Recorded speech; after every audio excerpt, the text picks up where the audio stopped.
কেউ কাউকে বাঁচানোর মতো পরিস্থিতিতে নাই। খুব করুণ অবস্থা হয়ে গিয়েছে ফেনী জেলার।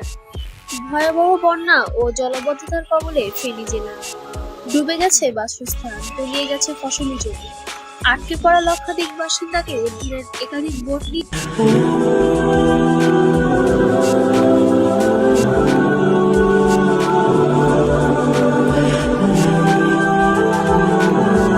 কাজ করছে বাংলাদেশের সেনা ও নৌবাহিনী ডুবুরি দল। আশ্রয় কেন্দ্রে নেওয়া হয়েছে শতাধিক মানুষ। কেউ কাউকে যেন বাঁচানোর মতো পরিস্থিতিতে নেই। যারা বাঁচাতে আসছে তাদের মধ্যে কেউ কেউ মারা যাচ্ছে বাড়িতে ডুবে। এমন স্রোত পৃথিবীতে কেউ দেখেনি কখনো।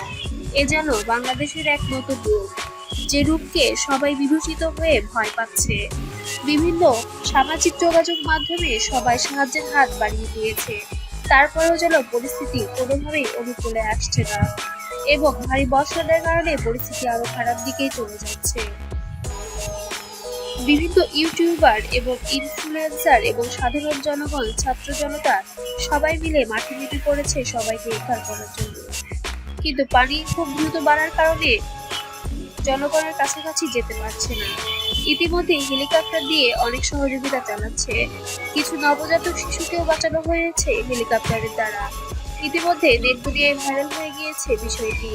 কিন্তু দুর্যোগদের ইতিবাচক নেতিবাচক দুই রকম সাড়া থাকলেও সবাই যেন কষ্টে হাহাকার ডেকে গেছে পৃথিবীর উপরে। পৃথিবীর মধ্যে বাংলাদেশে যেন এক করুণ পরিণতি।